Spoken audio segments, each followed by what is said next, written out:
I'm Steve Denning. I'm a professional musician and music instructor. This is my studio, and these are my students. I'm going to prove to my colleagues and to all of America that I can take 5 middle-aged women who have never played music before, teach them instruments, turn them into a band, and take them to the top of the charts.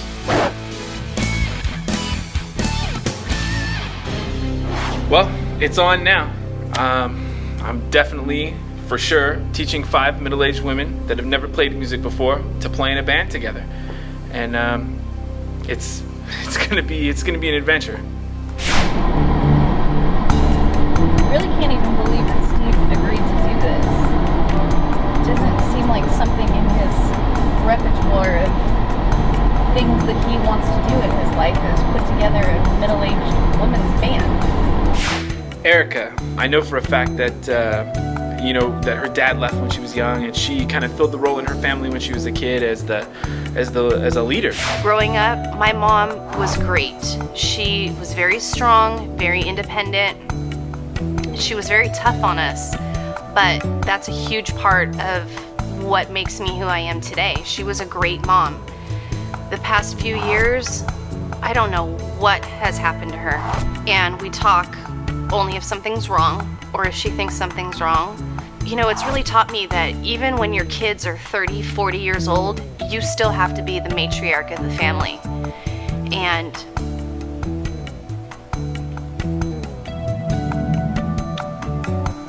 give me a minute. Can we stop for a minute? Okay, sorry. It's her job to keep the family together and to keep the communication going. I wish my sisters were here. They would be so happy for me. It's kind of hard in a way because I know that I have my family that has passed on. I lost my dad. My mom died. It's my half-sister. She died at 32. My sister that I've always said was the other half of me got pancreatic cancer. And she was gone within 3 months. It was really tough on her family. She had 3 children, left her husband behind, and he couldn't handle it. He killed himself. So we had 2 beautiful weddings in between the funerals. And then just about 6 weeks ago, my oldest sister died. And in between all that, my brother had died. He was injured in a car accident at 27 and was brain injured and handicapped. He was a riot. And it was tough for him because he didn't want to be that way. And so when he passed at 58, we were all like, yay Charlie, you know, yay Charlie. It was cool. We celebrated because he was finally whole again, finally himself again. Losing siblings is not right. I'm 58. And I'm next. I don't have any fear of going.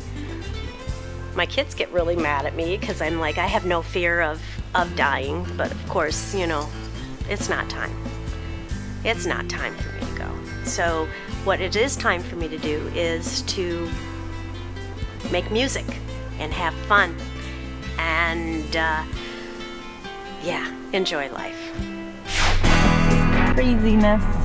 Steve's having us meet here. I don't know why. Steve's a funny guy. I like him though. I think he's going to be a good teacher. A little quirky sometimes.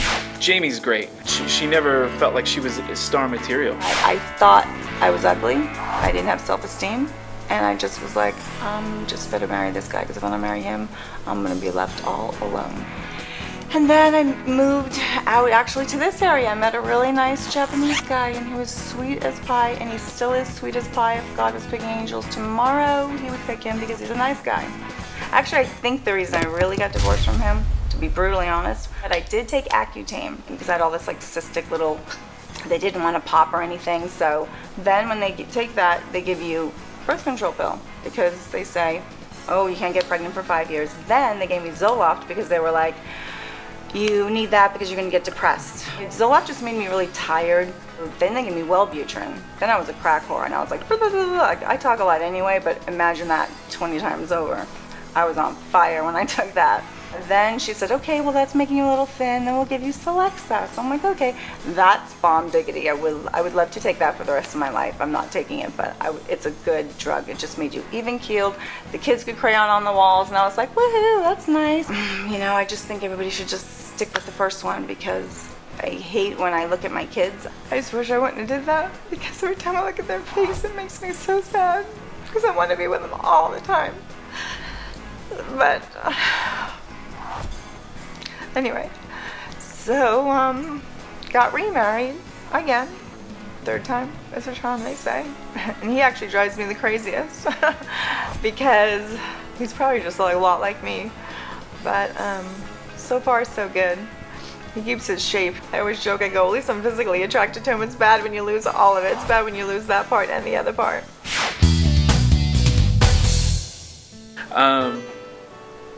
Let's see. Anita's she spent a lot of time in her life surviving, and now we're trying to get her to the point where she's thriving.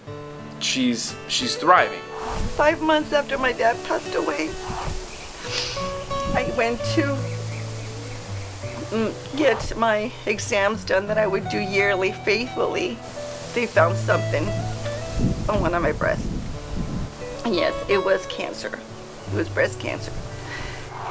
So right after that, we did a double mastectomy and reconstruction. During those surgeries that I also had to do a hysterectomy. So that whole time that I was going through all that, right here, this place was my, you call it haven. This is where I spent my time praying, meditating, and just receiving the peace that everything's gonna be fine, everything's gonna be fine. After all the surgeries and everything was well, everything was controlled, I decided to go back to work. So I decided to apply at the place that I was diagnosed. So I went and dropped off my resume. Next day they call me, and then they hire me.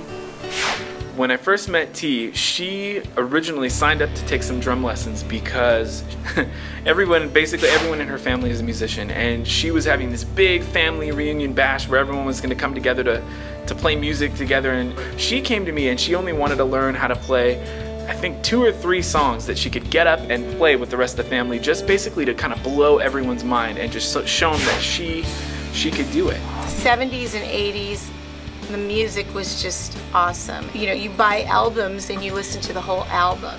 Music to me was like the background of my life. I had a passion for drums, but you know, in the 70s, girls didn't play drums. I guess because I was so drawn to the drums, naturally dancing was, you know, it was more accepted to be a girl and to be a dancer. I was able to find a great dance partner. We were called the disco duo, and in high school, you know, some people made fun of us because the rockers thought that, you know, we were goofy, but so that kind of led me into dancing with the Chargerettes, which was different. So did that for a season, and then realized that disco wasn't gonna last very long, so I thought, okay, I gotta do something that's gonna give me a career. I ended up working for an amazing hairstylist and artist at La Costa, and I became his apprentice, so I got my license through him. She's a fantastic student. She's got a really great ear. So as far as getting her to play with the rest of the girls, she's gonna be hands down the easiest one. So I forgot. Well, I didn't forget. I just didn't tell them that their drummer dropped out. I intentionally didn't tell the rest of the girls that Cami, the drummer, dropped out. It's not a big deal anyway. I've got T coming in to temporarily replace her. Everything's gonna be fine. I hope they know it's only temporary because apparently Steve's got this other person I don't have any other drummers in mind right now. that is gonna come in permanently. T's talented. I'm really gonna do my best to talk her into playing with this band permanently. Next time on Music Man's Ladies Band. Nothing good can come from drinking too much. Nothing good. And so finally, my husband gave me the ultimatum. I wasn't able to conceive children, and it's already been 9 years and nothing. And We found out we were expecting. 40's the new 20 today, so I think that we should all just kind of embrace that fact and go with it. Don't film that. Sorry. In a few minutes, we're gonna tune up. We'll get on stage and we're gonna jam. We're gonna play some stuff. We're gonna try to get together and do this. I mean, this is the first time you guys have all played with another person, so Right. we're It'll be just fun. waiting on T.